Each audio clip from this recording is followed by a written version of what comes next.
advisor. MPs proposed to revive the Institute of Zhirao, the ruler's advisory board in Kazakhstan, to help the president to identify the major issues of the state. Overtime. Corruption defeats the Children's Hockey League on its field. Only in Kazakhstan. Repatriates struggle to settle in Kazakhstan as the immigration policy turns stiff. In the shoes of repatriates unwelcomed in their homeland. Gone for 7 years. The democratic opposition commemorates the memory of its leader, Altunbek Sarsanbayev, who was shot 7 years ago.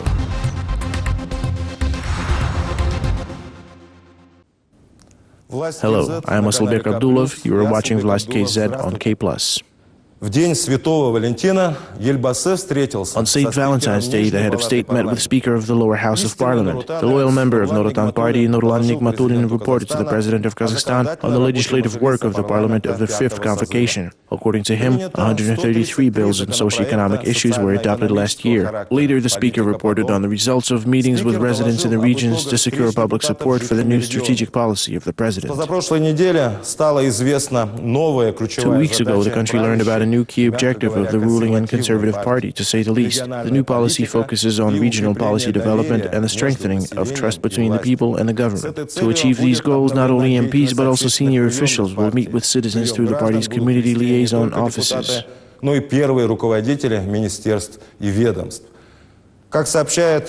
According to news agencies, during the meeting with Speaker of the Parliament, the head of state stressed the importance of MPs meeting with the population. It is clear that MPs selflessly traveled across all regions of the country explaining the Kazakhstan 2050 strategy. However, a strengthening of trust between government and society by using taxpayers' money is almost impossible. The gap is becoming catastrophically wide, while the growth of public distrust is clearly evident. The rise, for instance, is fueled by court cases such as the one between the MP Azat Pirwashov and farmer Yunus Yusupov. On February 8th, the Almaty region's Interdistrict Economic Court dismissed the claim of farmer Yunus Yusupov, which was filed against MP Azat Pirwashov. The dispute between the former partners was connected with the business in Hot Springs. The following story is by Radio Azattyk.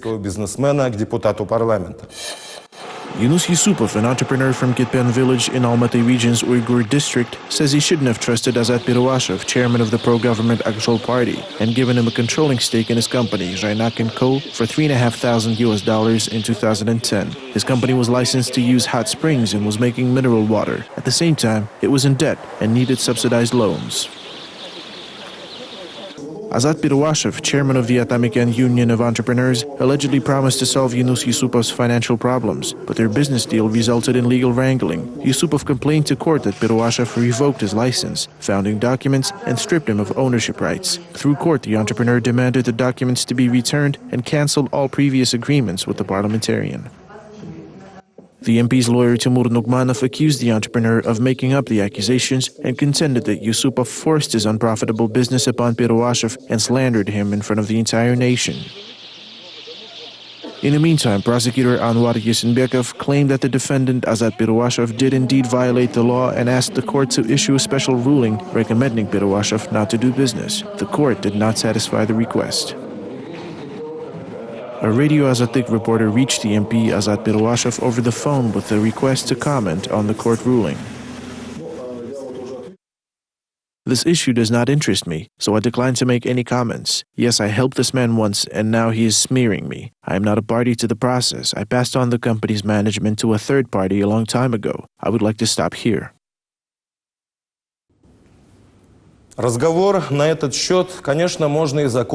conversation on the subject could certainly stop on this note, but questions and bad aftertaste remain. The irony of the situation lies in the fact that the farmer is suing the leader of the party that seeks support of small and medium-sized businesses. He filed a claim against the leader of the Akjol party, which is actually meant to protect them. At least that is how the party positioned itself to get seats in the parliament. However, now the party leader Azat Pirwashov seems to spoil the party image with his love for hot springs. Nurothan does not want to have such a political partner and enemy in its ranks. A rare optimist would believe in chances of authorities to gain back the public trust. However, there is no harm in trying, and the first deputy chair of Nuratan Baurjan Baybek continues to hold series of working visits to regions. The governor of Karaganda region, Baurjan Abdishev, was elected to the position of the new chair of the local party branch. Under his supervision, the governor of Karaganda region, Baurjan Abdishev, was elected to the position of the new chair of the local party branch. While speaking in front of party members, Baurjan Baybek once again stated that the key task of the party is to strengthen the trust between the population and authorities. He reminded that under the constitution, Kazakhstan is a welfare state and cited the words of the president, quote, "Civil servants should serve the people and the party Nuratan has to monitor it, assess the public's satisfaction with the work of the government and be an effective feedback channel." End quote.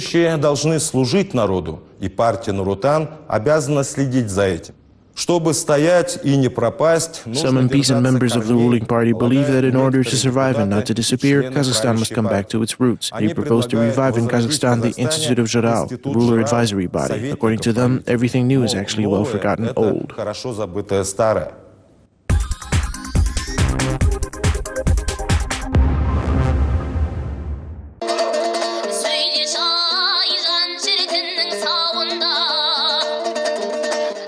On Friday, a concert was held in the small hall of the National Conservatory. The researcher and Zhurshi teacher Uljan Baybasynova intently listens to her student Kaziza. The songs of the Tolgao and compositions of Zhirao poets require special attention. Chair of the Folk Songs Department supports the MP's idea to allocate state grants for training of Zhirao poets. According to Uljan Baybasynova, it is absolutely indispensable to promote the heritage of those poets, although it is least likely that the conservatory will be training Zhirao poets for political activity.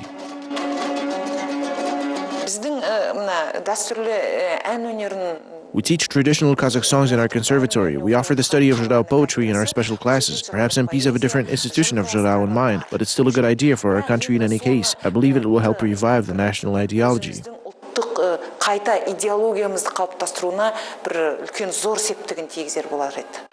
The state shall start preparing the Zhirao. The strange initiative was made by 18 MPs led by Dariga Nazarbayeva. In ancient times, Zhirao were actively involved in political activities, whereas now their place is vacant, say the MPs. There are no advisors and politicians like Bukhar Zhirao. Their words were as sharp as an arrow. Zhirao were great thinkers. Besides criticism, they talked a lot about solidarity, friendship, and the way to solve certain problems. On the other hand, all people have weaknesses. A man is not a prophet. The MP Bakatbek Smagul seems to think of the president as a Khan. Zhirao existed as politicians since Bilge Khan took in Asada during the time of monarchy, yet they were the model of the steppe democracy. The nomadic people's Zhiraos were not just some palace poets. They've not spent all their entire lives around the Khan. The Zhirao were not Genghis Khan's descendants. They were among ordinary people and evolved from the very bottom. However, they were always present at important national councils, serving as members of parliament. They also played the role of an opposition. Zhirao aren't just freestyle poets. There were prominent military leaders among them. The prime example is Bakhambet Timisov with his extant civil poetry. The words addressed to Jangir Khan. You're not a Khan, you're a wolf-like monster who covers up the witches in the dark. Your friends eventually will turn to enemies. Your enemies will surely stone you with the rocks. You're not a Khan, a bloody snake you are. You're just an offspring of an evil serpent. A backward-crawling creature is what you really are, suppressing sunlight with the darkness. Who is Dariga Nazarbayeva really? Does she know Bukhara Zhirao or any other Zhirao personally? She might want to learn how to speak proper Kazakh for starters. MPs want to turn the saints of the past into pleasing instruments. It is just bad manners and indiscretion. What a shame.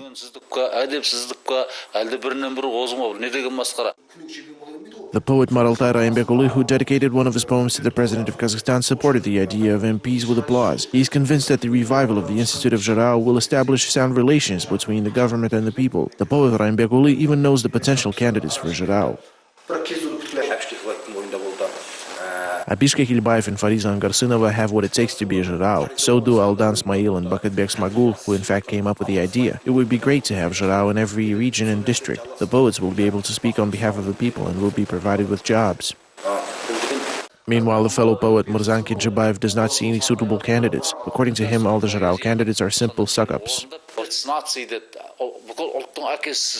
The world-famous writer Nurpeyisov once called the president the father of the nation. Another one, Abishka Kilbayev, kissed Nazarbayev's hands. The poetess Fariza Angarsinova is not very different from them. The poet Nisibek Aitov received the state award by dedicating poems to Nazarbayev's ancestors. To top it off, Rafael Niazbek dedicated a poem to the president called "You Can Rule the Whole World."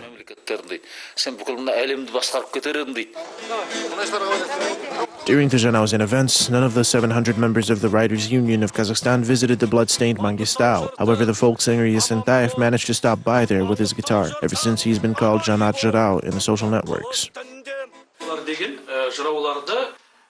Jarao is a calling. They have heaven-born talent. You cannot possibly produce Jarao by teaching them in some university. This whole idea of reviving the institution of Jarao seems very doubtful to me. Who can guarantee that they won't become chameleons? In my opinion, Jarao is an independent person who speaks about the pain of the people and the nation. It is not clear whether Jarao will take their place on the political stage. Their role of the people's representatives is supposed to be carried out by the MPs in a democratic Kazakhstan. The parliament resembles the Academy of Science anyway, consisting of 2 members of the Academy of Science, 25 candidates and 17 doctors of the sciences. It might seem a bit strange to include the Jarao to the Bright Bunch.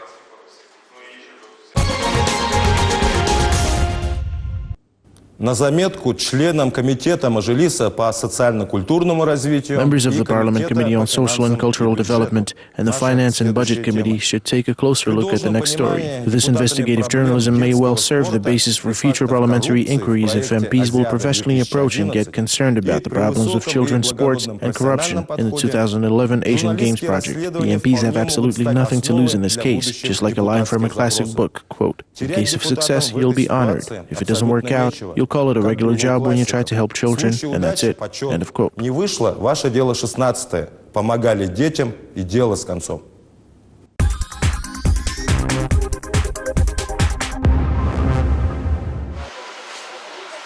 This isn't cheap. He's the most expensive player. 7-year-old Ilya Yakovenko is an athlete inspired by the Asian Games. Upon attending Kazakhstan's national women's hockey team's game, Ilya decided to try on the ice skates. His parents were overjoyed, but when they found out how much it would cost them to equip their son, the joy turned into shock. The only freebies given out by the sports school are a puck and an old hockey stick. The rest is borne by the parents, and at a faster rate for a growing child. The skates last 2 years at most, then we either resell or change them. As far as I know, it costs more than $600 to equip a regular player, and up to $3,000 for a goalkeeper. But the biggest problem for the parents is ice. In winter, a dome is installed near the sports school for the kids to practice free of charge. The ice melts in spring, and the parents are forced to search for a new field to rent. The Balawan Shalak Ice Palace, restored especially for the Asian Games, is too full for the young athletes. We went there 3 times last year and liked it. We felt like professionals. Then the ice was melted and now there's wrestling, exhibitions and all kinds of stuff, even though it says it is an ice palace. The Sports Palace justifies its name no more than 7 days a month when it holds the President's Volleyball Cup and international boxing or wrestling competitions. The rest of the time are scheduled for exhibitions, pop music concerts, and even psychotherapist Anatoly Kashpirovsky's sessions. Member of the team's parents committee Serik Sarsekov says that many letters and complaints were able to force the Sports Palace management to fill the rink with ice. The children practiced there for a few months until management raised the rent to $432 per hour. Considering that the children needed to attend practice at least 4 times a week, the amount is insurmountable. A standard arena of the same dimensions cost $126 an hour in Pavlodar and $166 in Karaganda. We practiced every day and the parents paid themselves because the school does not allocate funds for that. We paid $166 in Astana too. The sports managers in these cities offered to transfer to their teams and stay. Serik Sarsekov attempted to raise the issue of lower rent, but was met with this response. The palace is a government enterprise and does not set the prices. However, when he studied the Ice Palace owner's account-stating documents, he uncovered an interesting fact. The palace is owned by a limited liability partnership established by the Asian Games Executive Board, while the government bought out a 100% share of this private partnership prior to investing in restoration works without registering it as a state object, claims Serik. The government did not see that it was buying a property that was not included in the registry of state property. As it stands, if the issue of selling all this arises tomorrow, then this share with its minimum nominal capital standing at $1,000 with billions of budget funds invested in it could be sold to anybody for $66.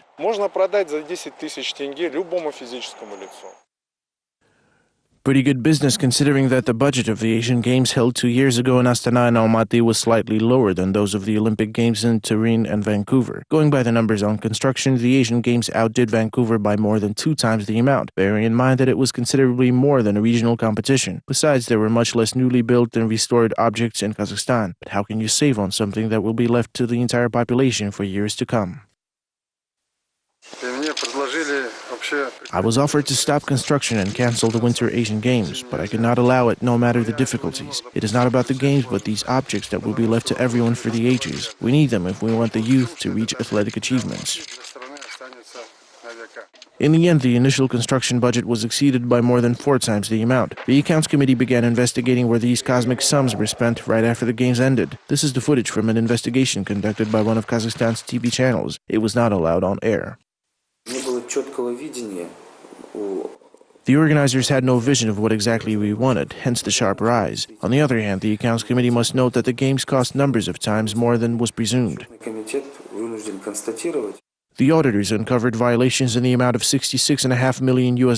Several criminal cases were instigated. However, no one from the Agency of Physical Culture and Sports or the Games Executive Board bore any responsibility. The sports functionary's official position was even startling. When the sum exceeds $1.5 billion, why bother with a mere $66.5 million?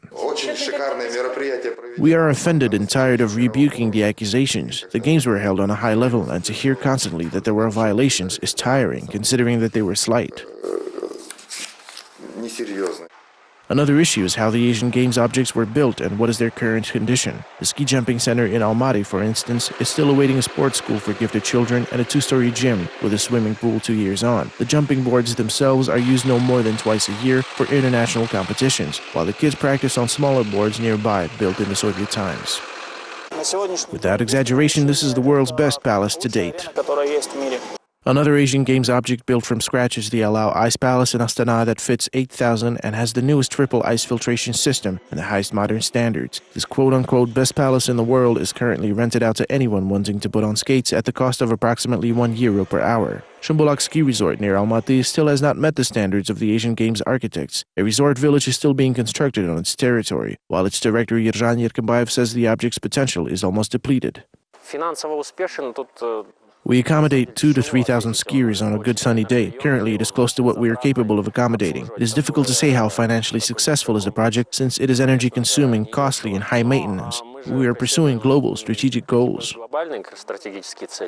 Party functionaries have no problems with global and strategic goals. Another image-building project is planned for 2017, the Winter Student Games. Its organizing committee is dreaming of new and grand objects, an ice palace for 12,000, an ice arena, and a student village. The Student Games budget has not yet been calculated, but based on the organizers' plans, it does not look to be modest.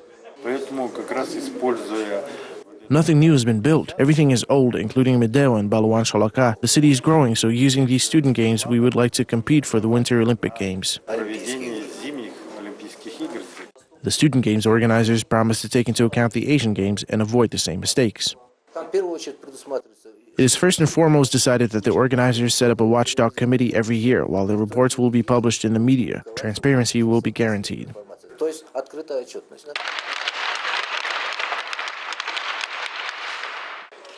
How will the upcoming student games change the current state of affairs? Will there be 2 more ice arenas in Almaty, and will the children's hockey teams gain free access to practice? These are still open questions. All we know is that to prepare for the national championship, many of the young hockey players' parents will, as they did last spring, bring their children to neighboring Kyrgyzstan, where renting an ice rink will be much cheaper. Смотрите во второй части передачи Next on Vlast KZ. События недели. Хроника, факты, комментарии. Only in Kazakhstan. Repatriates struggle to settle in Kazakhstan as the immigration policy turns stiff. In the shoes of repatriates unwelcomed in their homeland. Gone for 7 years. The democratic opposition commemorates the memory of its leader, Altunbek Sarsanbayev, who was shot 7 years ago.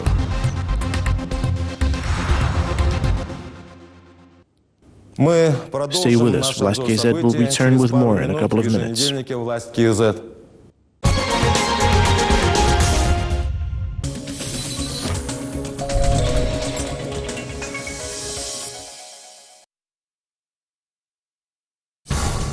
Главные события в Казахстане.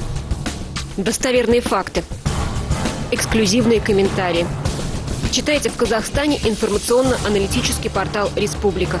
Чтобы обойти блокировки, воспользуйтесь доменом respublicas.info. Вы окажетесь на так называемом прокси-портале. Специально разработанные канадскими специалистами по интернет-технологиям, прокси-порталы помогают пользователям получать информацию в тех странах, где блокируют интернет-ресурсы – в Китае, Иране, в Казахстане. Вы принимаете условия использования системы и попадаете на страницу информационно-аналитического портала «Республика». Материалы интернет-портала также доступны пользователям всемирной сети Facebook facebook.com/respublica.kaz. Если вы хотите поделиться информацией, вам есть что рассказать, звоните в редакцию «Республики». Наши телефоны в Казахстане +7 727 273 92 95, в Москве +7 495 621 87 03. Новости Казахстана на казахском языке смотрите в 21:00 и далее каждый нечетный час.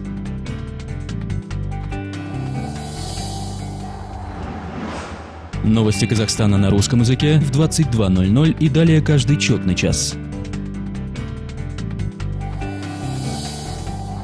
Новости Казахстана на английском языке смотрите в 16:30, 17:30, 18:30 и 19:30 со вторника по субботу. Время Астаны.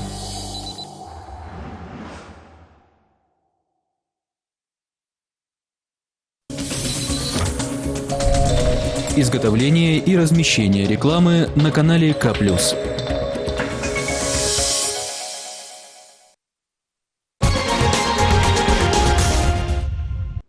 Помимо «Кто виноват и что делать», еще одним Is it easy to be a repatriate? According to official data, during the years of independence under the program Little Kosh, or Bright Migration, about 1 million Kazakhs, mostly from China, Uzbekistan, and Turkmenistan, returned to their historic homeland. According to unofficial data, the number is 800,000. It is worth mentioning that the government, after the first years of the Great Initiative, set a course for the reduction of quotas. Last year, the government cancelled its decision as of December 22, 2011, in which the annual immigration quota for repatriates was set at 10,000 families. The quota has been on pause until further order of the government. This is how the gates to homeland were unofficially closed for repatriates.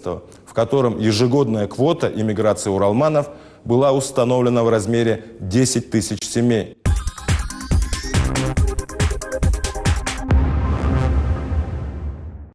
Barat is a 24-year-old graduate student of the National Technical University. He came back to his historical homeland in 2006. Barat was the first from his family who applied for citizenship in Kazakhstan. It took him 2 years to collect the documents. The news of the new immigration committee caught Barat off guard. He's concerned that the new department will have the new rules and he will have to start all over again.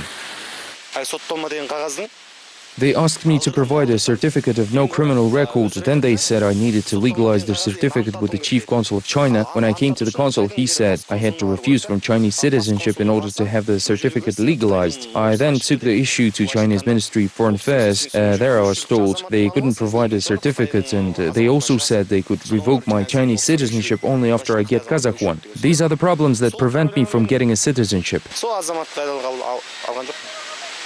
Bakhtagul and her sister moved to Kazakhstan from Uzbekistan 6 years ago. The two families are living together. They are lucky to be admitted according to the quota and got Kazakhstan citizenship. They also received a one-time allowance. However, instead of the $8,000 for the two families, they received only $2,000. The remaining part of the allowance, as officials said, went to the middlemen. The plans of purchasing a land plot and the allowance were not realized. The money was spent, and feeling desperate, the sisters decided to sell their organs.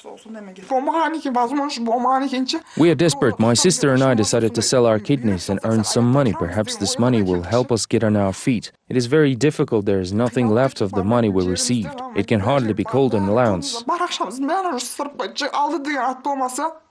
According to official data, during the independence years, around 1 million Kazakhs returned to Kazakhstan. However, according to other data, only 800 repatriates came back to their historical homeland. With each year, the quota established by the government is becoming less and less. In 1993, the quota was established for 10,000 families, 7,000 families in 1994, and only 600 in the year 2000.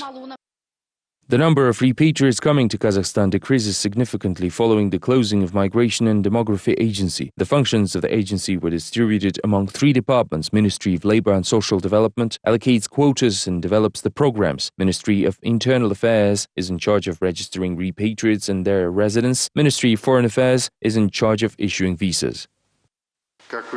Early this year, the President signed a decree on setting up a migration committee under the Ministry of Labor and Social Protection. Part of the functions was taken from Ministry of Internal Affairs that has been responsible for immigration issues since 2010. Repatriates have a lot of complaints to the Ministry of Internal Affairs. It has become almost impossible for repatriates to be admitted by the quota. Perhaps the recently created migration committee will remedy the situation. I was afraid that the committee would never be set up. The President issued a decree and the government must start working. It's been a month already and still nothing. Those who want to come to Kazakhstan may arrive without the immigration quota. However, in this case, they'll be allowed to bring in no more than 50 kilos of their personal belongings. It means they'll have to leave most of their belongings. Journalist Irahim Kashkari is a repatriate from China, a country with the biggest Kazakh community. He says that it's getting harder and harder for Kazakhs to live in China, and he's not happy with Kazakhstan migration policy. According to his calculations, only 16,000 families moved from China to the historical homeland over the last 14 years. For the sake of comparison, 26,000 children are born yearly in Kazakh families living in China.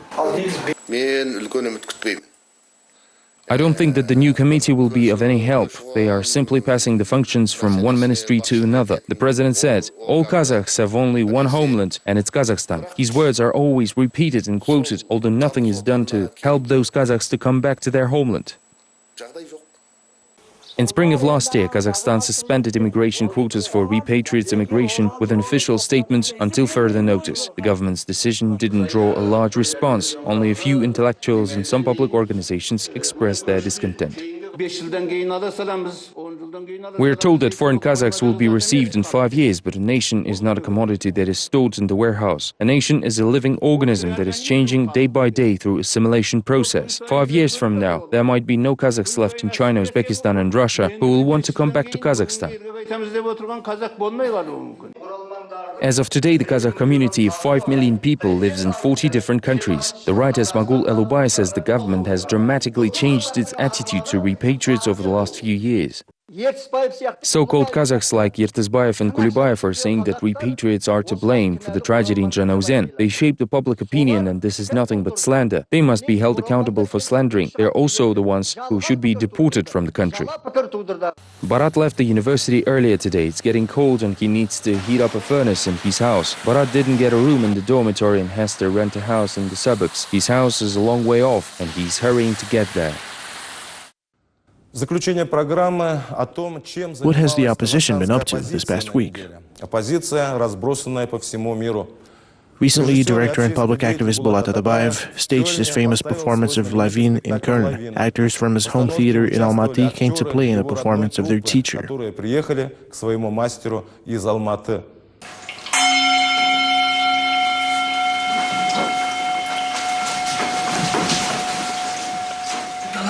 Екері көтеру қажет. Жиналып қапсыңдар ғой? Біздің үйден шықпайтын болсыңдар ғой?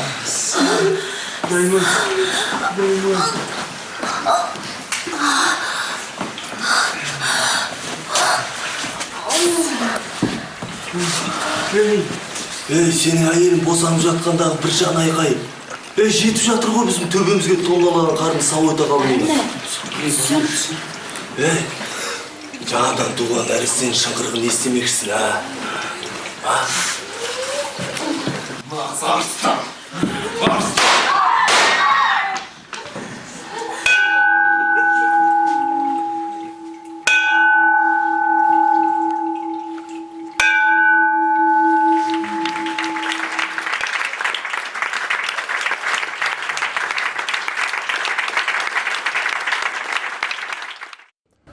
Meanwhile, the politician Bulat Abilov gave a lecture to students and faculty at the London School of Economics and Political Science. The subject of his lecture was Socio-Political and Economic Situation in Kazakhstan. Kazakh students studying in England organized a meeting.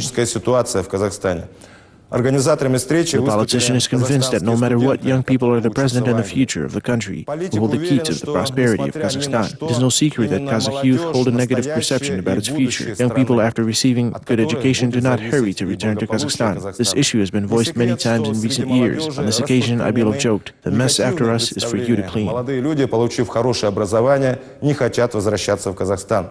Теперь оскорбное для миллионов The next story is on the anniversary of the tragic date for millions of Kazakhstan citizens. Last week marked the 7th year since the date that the leader of the democratic opposition, Altanbek Sarsanbayev, and his driver, Vasily Zhuravlev, were murdered.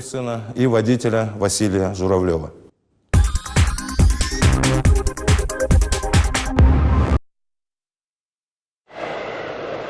February 13, 2006 became a tragic benchmark when 3 dead bodies were found by a local shepherd on the mountain roadside between the villages Kaptube and 12th Brigada, which were later identified as politician Altanbek Sarsanbayev and his assistants. We asked his guard to go check if he was at home. Over the phone, the guard informed us that there are no footprints or signs of him being home. Since there was a heavy snow in the mountains on Saturday, I believe there still should have been some traces near the house a couple of days, but there were none. We decided to call the police and initiate a search unless he shows up before noon. A bit later, one of the websites that belonged either to Dariga or to Rahat posted that something happened to Altanbek. Oras, Teligen and I, we couldn't believe it. We were in a state of shock, refusing to believe it.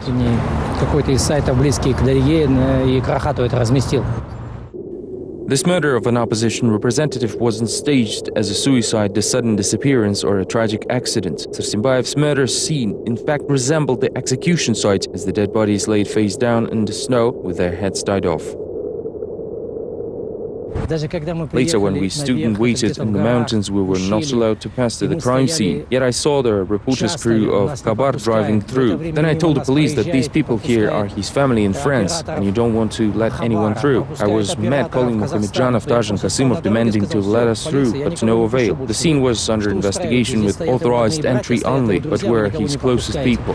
Later, somebody ordered to put us in the vehicle and take to the crime scene. When we got there, it felt so unreal, almost like a movie. It seemed like it wasn't really happening to us. The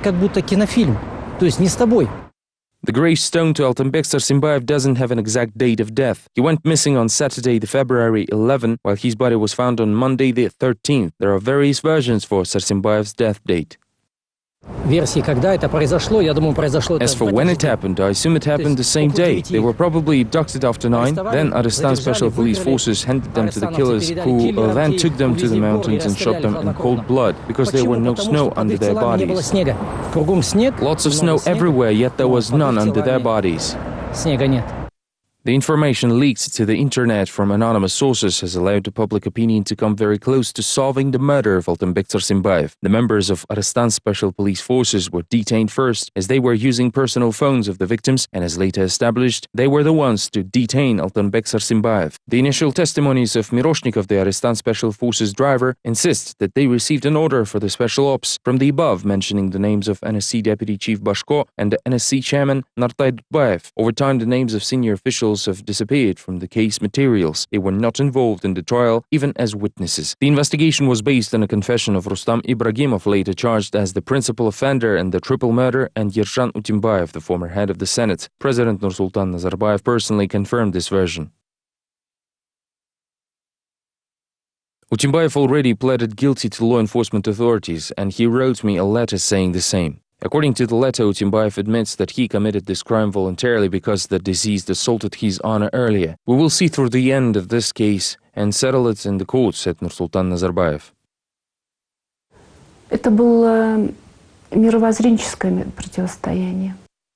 It was a different viewpoint of life, the future of the country, and this clash was inevitable.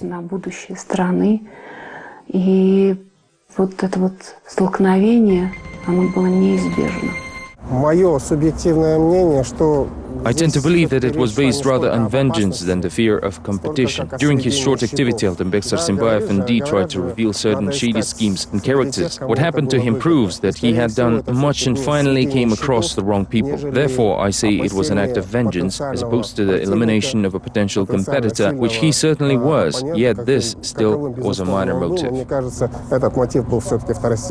Two election campaigns, parliamentary elections in 2004 and presidential elections of 2005 preceded the murder of Sarsimbayev in February of 2006. They seemed very bright, interesting and full of political struggle in comparison to the current situation in Kazakhstan.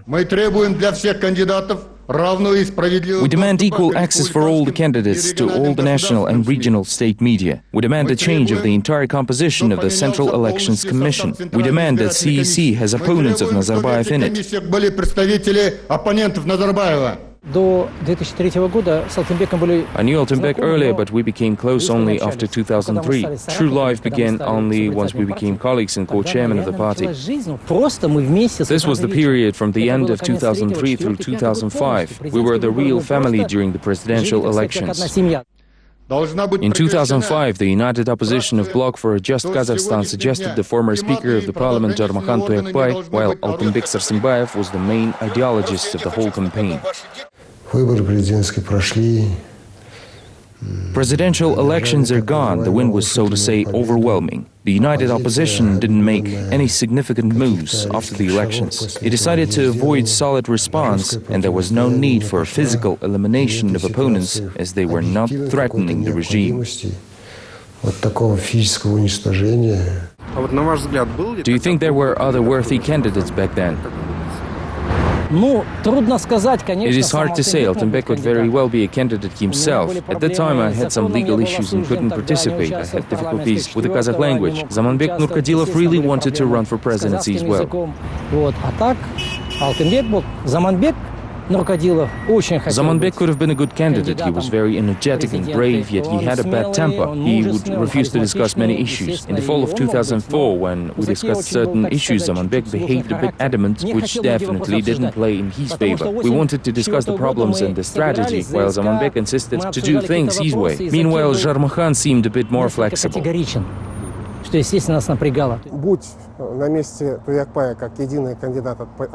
Should there be any other candidate beside Toyakbay from the United Opposition, the result wouldn't be much different. It has nothing to do with charisma. This is rather about being able to wage a campaign, to hold a fair national voting in accordance with the legal procedures. In this case, I believe Toyakbay, along with other candidates, could have received a large number of votes.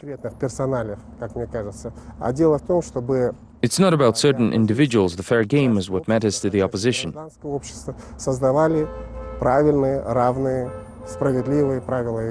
Over the past 7 years, the rules of mainstream political games in Kazakhstan haven't changed. In fact, they became tougher. The confrontation between opposition and authorities gained a whole new scale. Zhanaozen oil workers became the latest victims of the unpunished execution. The situation remains the same: the regime of President Nazarbayev, the absence of political competition, high oil prices, and the silence of the majority. I don't know how it will turn for the history of Kazakhstan, but I remember how Altenbek used to say that the stronger is the authoritarian regime, the more terrible its end will be. He used to often cite Samuel Coleridge, who said, "In politics, what begins in fear usually ends in folly."